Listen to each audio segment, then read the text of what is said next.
Hey guys, welcome back. We are still reading Black Marxism. We are on part 3, Black Radicalism and Marxist Theory, chapter 9, the Historiography and the Black Radical Tradition.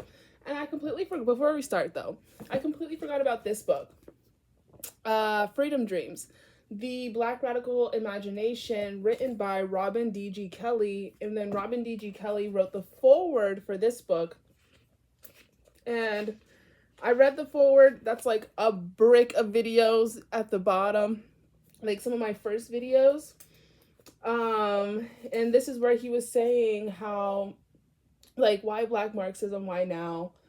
That was 20 years ago. As I write these words during the summer of 2020, we are witnessing the Black radical tradition in motion, driving what is arguably the most dynamic mass rebellion against state-sanctioned violence and racial capitalism we have ever seen in North America since the 1960s. Maybe the 1860s, sparked by the killing of George Perry Floyd Jr., Breonna Taylor, Ahmaud Arbery, and many others. Approximately 26 million people have taken to the streets to protest state-sanctioned racial violence, some demanding that we abolish police and prisons and shift those resources to housing, universal health care, living wage jobs, universal basic income, green energy, and a system of restorative justice. The new abolitionists are not interested in making capitalism fairer, safer, and less racist. They know that this is impossible. Rather, they want nothing less than to bring an end to racial capitalism. I highly recommend reading the book and looking at the foreword, because the foreword and introduction of the book, of any book, contains a lot of information. And even here, it's talking about how the movement for Black Lives, a coalition made up of 150 organizations, built much of its social agenda around the critique of racial capitalism. And it also, there was this part, its widely publicized statement, a vision for Black Lives policy demands for Black power, freedom, and justice, which it rolled out 2 months after Cedric passed, identified how the combination of slavery, America's deep-rooted system of racial capitalism, and a long-lasting discriminatory institutions have for centuries denied Black people equal access to the wealth created through their labor. I'm talking about like reinvestment, blah, blah, blah, blah. It's really good. But anyways, really good. Oh, I would highly recommend this book. That's pretty much what I'm getting at. So this next chapter, it's going to be so much shorter. I mean, this next section is going to be so much shorter than the last section. Last section was like 10 pages, but this one's only like 3. And then the next one's only 1. So we're probably going to do 2 sections. We'll see how timing is, but we'll probably just do 2 sections and then 2 sections, 2 sections, 2 sections till the end of the chapter. But anyways, let's get started. How are y'all doing? Thanks for being here. I really appreciate it. Du Bois and the Reconstruction of History in American Political Thought. In 1935, Du Bois published his 3rd historical work on the economic forces and ideological dynamics that gave 19th century America its character. Unlike the 2 previous studies, The Suppression of the African Slave Trade and John Brown, which were more conventional in narrative and analysis, Black Reconstruction in America possessed a theory of history, a theory based on a foundation of economic analysis and class struggle. It was not simply a historical work, but history subjected to theory. The emphasis was on the relations of things. Du Bois, however, had not neglected the play of history, its scenario. How do y'all say it? Anyways, he had intended and did trace the critical phenomenology of the American Civil War and its aftermath, the Reconstruction. I need to get that book, Black Reconstruction, because you know how when we learned about the Reconstruction phase, like, you know what? We're not starting off with a tangent. I apologize. Anyways, my sister texted me. Oh my god, I'm so excited. My sister's coming home. My cousin's coming home.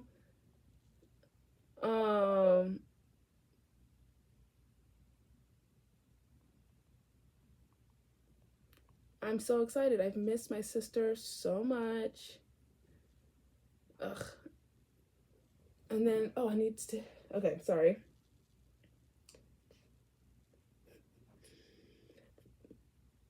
From his research, there emerged a fundamentally revised construction of those periods that stood as a critique of American historiography with its racial biases, domineering regionalism, and distorting philosophical commitments.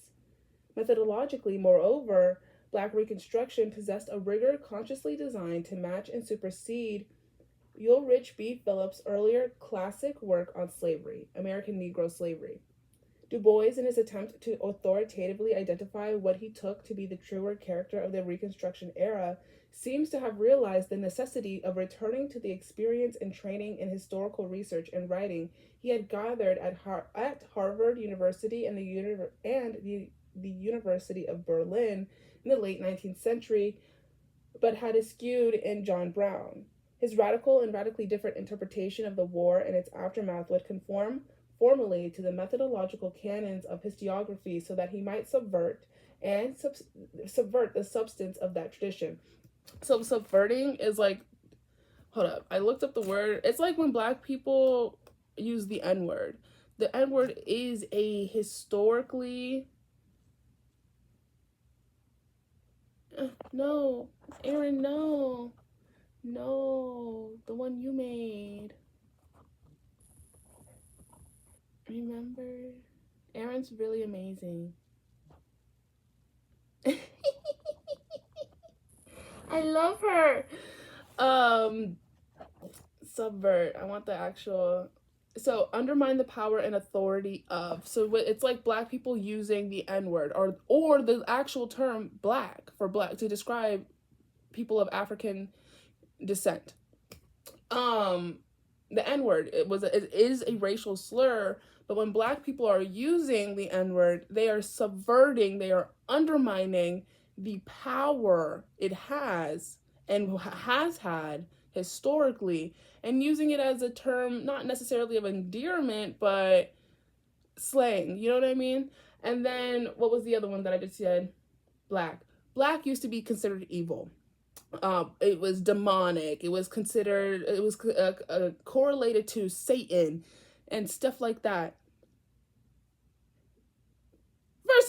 First of all, and then, okay, wait, no, stop, pause, but then that Black is Beautiful movement, Black power, because you know what I mean, like those types of things.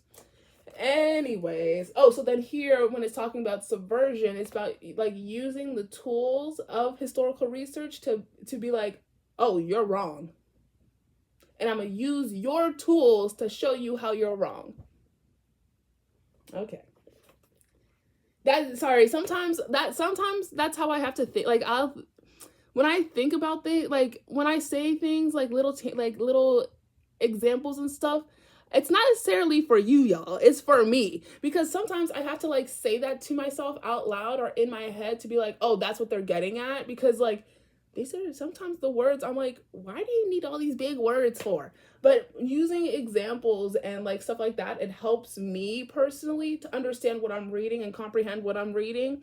And hopefully it helps you, because after I do the reading, then we're going to do like summary videos, and I'm so excited for that. Black Reconstruction, however, was more the result of another purpose, a concern that was quite different from the task of historical revision. Du Bois committed himself to the development of a theory of history, which, by its emphasis on mass action, was both a critique on the ideologies of American socialist movements and a revision of Marxist theory of revolution and class struggle. Wait, I'm gonna tell Aaron that I'll clean up for Thanksgiving. That's what I'm good at, cleaning. I can clean though.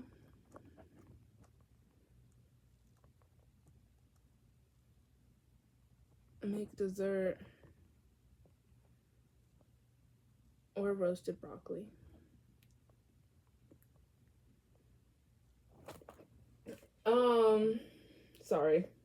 Sorry about that.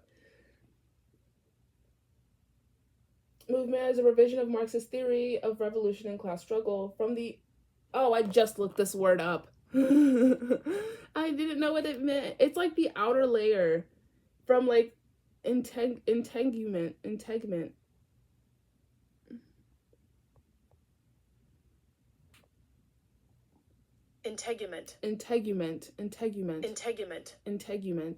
The technical term for the skin or the natural covering of an animal or plant. It's like your epidermis. I was right! The integumentary system includes the epidermis, dermis, hydrodermis associated with glands, hair, and nails.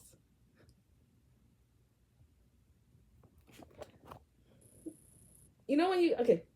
From the integument of America's Civil War and the Reconstruction, Du Bois attempted to identify the unique character of mass praxis, class consciousness, ideology, and contradiction as they had occurred in the dialectics of American social and historical developments.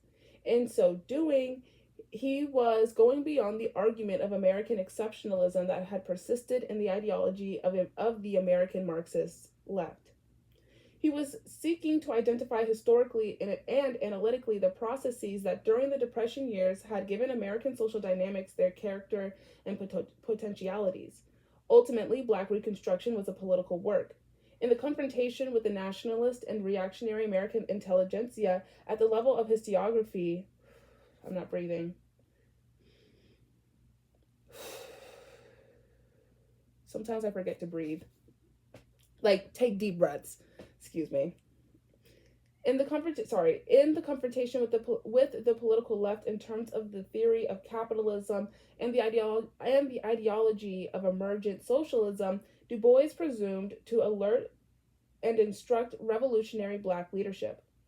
With regard to these several concerns, he made his position quite clear in 1933, a period coincident with the writing of Black Reconstruction in a remarkable lecture delivered before the participants of a Rosenwald Fund sponsored conference at Howard University. Go Howard, go Howard. I love Howard, but I have some things to say in terms of it, like upholding, like whatever. I do want to go back to Howard University. I want to study African psychology, Black psychology, and get either a master's or a PsyD, but they don't offer PsyDs there. They only offer masters and PhDs. But I also want to do research. I want to be like a historical archivist, and I also want to be a writer, and I also want to do herbalism. And low-key I've been looking into becoming a doula too, because like, dude. Anyways, I'm sorry.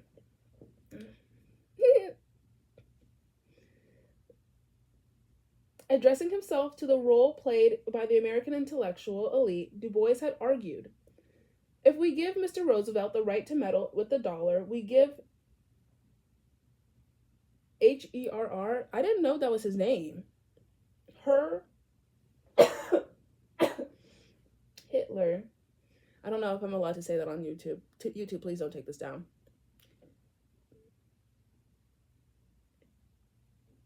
The Nazi leader, Hitler. Okay, I don't know if some things I don't know, because I want to put smooth jazz in the back of my background of my videos, but I don't know if I'm allowed to do that. Like, I don't know the copyright things, so I don't know if I'm allowed, like, I don't know what words I'm allowed to use. Anyways, the right to expel the Jew, if we give to Mussolini the right to think for Italians, we do this because we know nothing ourselves. We are, as a nation, ignorant of the function and meaning of money, and we are looking around helplessly to see if anybody else knows. This is not, as some assume, the failure of democracy. It is the failure of education, for justice, and of truth. We have lied so long about money and business, we do not know where truth is. Shit, and he ain't wrong. This was what, 1933? This is the year right before my grandfather was born, and 2 years before my grandmother was born. And has anything changed? No. Unequivocally, Du Bois was associating the failure of the American nation to achieve an effective policy in the midst of the Depression with the fact that it has no intelligent democracy. This, he believed, was a consequence of the ideological deceptions and misconceptions that characterize liberal American thought. Turning to the American left, Du Bois was no less critical. of the American Communist Party, CPUSA, Du Bois declared, the task that I have recently been setting myself is to blunt the wedge that Communist Party, read the book. Does that ever happen to you? Like when you're just reading and you're like skipping words, or you like read a different word and I'm like, ah! It's so annoying. It's not really annoying. It's just like frustrating sometimes because it's a reminder for me to slow down. But anyways, let's keep going. The task that I have recently been setting myself is to blunt the wedge the Communist Party is driving into our group. And I do this not because of any enmity or fear or essential disagreement with the communists. If I were in Russia, I should be an enthusiastic communist. If the Communist Party in the United States had the leadership and knowledge which our situation calls for, I certainly would join it. But it is today ignorant of fact and history and the American scene, and is trying to overemphasize the truth that the natural leaders of the colored people, the educated and trained classes, have had goals and interests different from the mass of Negroes. There is a partial truth in this and a partial falsehood. American race prejudice has so pounded the masses of Negroes together that they have not separated into such economic classes. But on the other hand, they undoubtedly have had the ideology, and if they had been free, we would have had within our race the same exploiting setup that we see around us.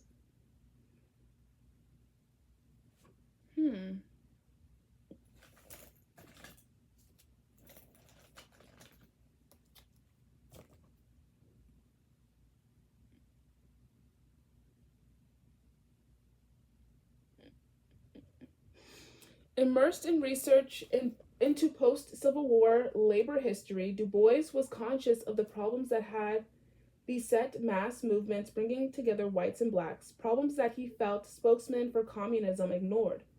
Though now clearly ambivalent towards the black petite bourgeoisie, he was still relying on the notion of racial solidarity, imposed from without, in parentheses, sorry, to defend his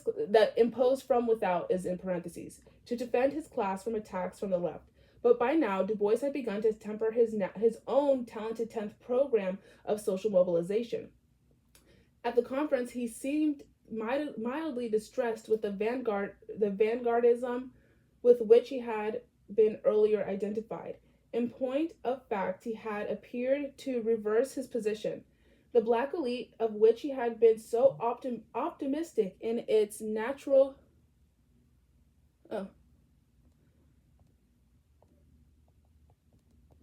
KK. The black elite, of which he had been so optimistic in its natural function of leadership of the black masses, was now understood to be ideologically reactionary, a lesson he was learning within the National Association for the Advancement of Colored People. The question of ideology and its impact... Okay.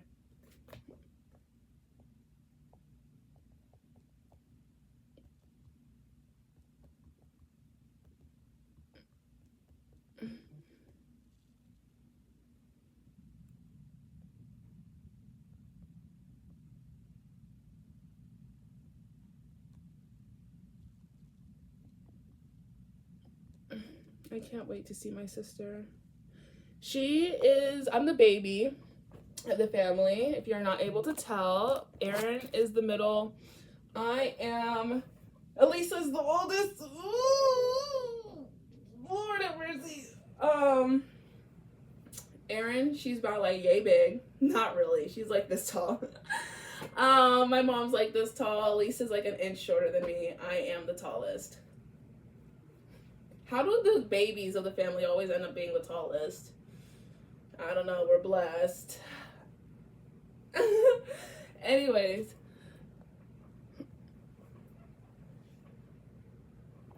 Spreadable.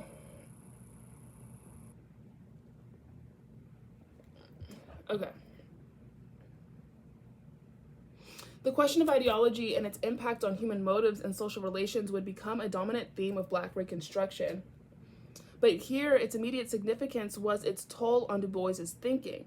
It had forced him to reassess the black masses and their revolutionary significance. He had at last begun to form a committed response to the indictment of the black middle class and its intelligentsia, which the recent events in the late 1920s and early 1930s represented the emergence of the black... Reread that sentence. He had at last begun to form a committed response to the indictment of the black middle class and its intelligentsia, which the recent events of the late 1920s and early 1930s represented. The emergence of the mass movement, the Universal Negro Improvement Association, the formation of the militant nationalists into the African Blood Brotherhood, and the Scottsboro debacle, which pitted the conservative NAACP against the Communist Party's international labor defense. Sorry.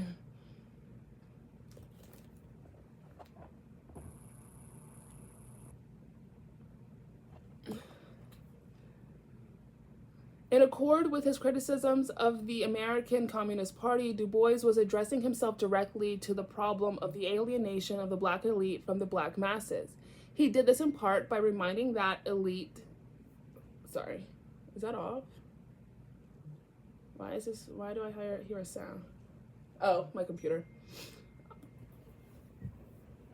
I hate that sound. Du Bois was addressing himself... Lordy, lordy. I really like this page, like this part. Du Bois was addressing himself directly to the problem of the alienation of the black elite from the black masses. He did this in part by reminding the elite subtly of its dependence on the masses. Yet he still had not himself reached the level of historical comprehension that he would demonstrate in Black Reconstruction. There, he would come to the realization of the historical forces emergent from the people, specifically the capacities of the black masses to take steps divisive to their own liberation. That's why Black Reconstruction is importante.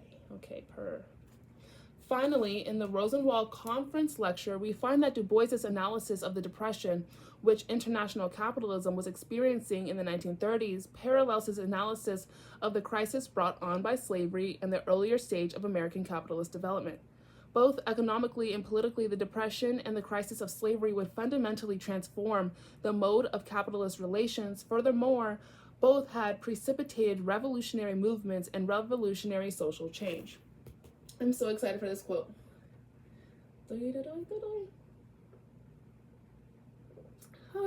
I love coffee. It's so good. My only problem is that I'll think that I'll drink. Nope.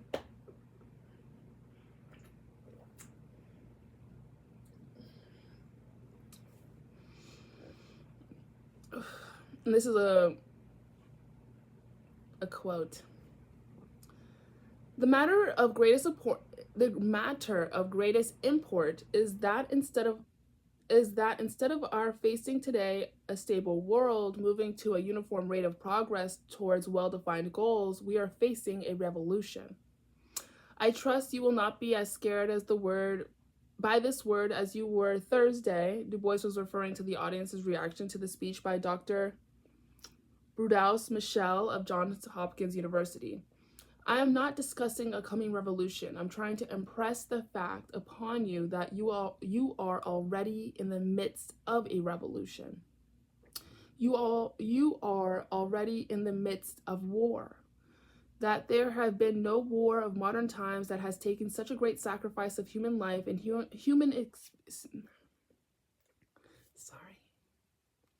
that there has been no war of modern time that has taken so great a sacrifice of human life and human spirit as the extraordinary period through which we are passing today. Some people envisage revolution chiefly as a matter of blood and guns and the more visible methods of force. But that, after all, is merely the temporary and outward manifestation. Real revolution is within. That's the part that I like the most. Real revolution is within. And that goes into that deconstruction of racism, sexism, classism, homophobia, transphobia, all the isms, obias, and phobias that we have been socialized within that have removed racism is dehumanizing. Sexism is dehumanizing. Classism is dehumanizing. To see a homeless person, a person experiencing houselessness, and think that they don't deserve to live, that they don't deserve to have safety, security, food. You know what I mean? These forces, these social forces are aimed at dehumanizing us, despiritualizing us. And for us within the imperial core or living within the Western world, it is important that we know that real revolution is within when we de-socialize, because we are socialized in a racist, heteropatriarchal, white supremacist, capitalist, imperialist, blase, whatever society. It is that real revolution is within. I'm just gonna make it I'll just make it a one section since last section was so long. So yeah. Anyways, real revolutions within. Okay. That comes before and after the explosion is a matter of long suffering and deprivation, the death of courage, and the bitter triumph of despair. This is the inevitable prelude to decisive and enormous change, and that is the thing that is on us now. And I do think that you could see that right now with what's going on in terms of patterns in history. However, yeah, we'll just, right. We are not called upon then to discuss whether or not we want revolution or not. We have got it. Our problem is how are we going to come out of it? On review, then, Du Bois had remarks on the weakness of American culture and its political institutions in the face of a deep crisis in its economic structure. He was concerned about the inability of the American left as represented by the CPUSA. Recall, he had already tried the American Socialist Party and found it wanting some 21 years before the lecture was given to clearly identify the material force of racism.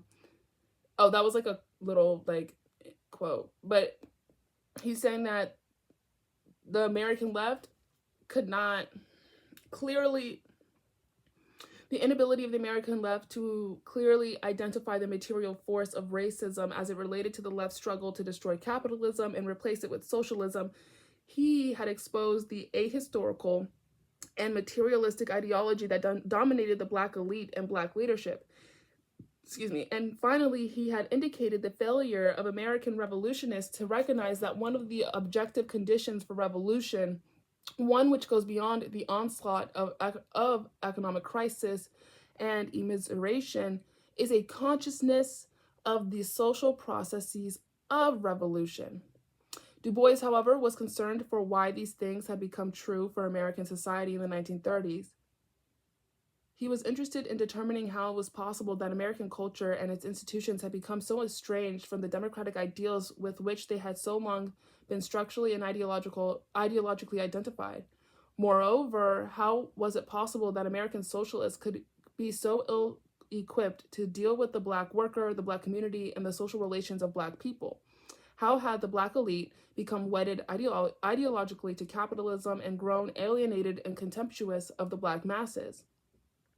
Why was 20th century American revolutionary theory so ill-conceived, the revolutionary movement unrecognizable, and revolutionary change and transformation a matter of contingency rather than praxis? He believed the answers in these questions resided in the history of the Republic. More specifically, he pursued them in the contradiction of that history. So the next section is slavery and capitalism. It's literally one page. And then we have labor, capitalism, and slavery and democracy, Reconstruction, the Black elite. So I think those I will leave for the next section just because we're at 29 minutes and last video was 60 minutes pretty much. So I was like, let's just keep it short. But thank you so much for being here. Thank you for listening. I really appreciate it. This reading was from page 195 to 99. Okay. Have a great day, y'all.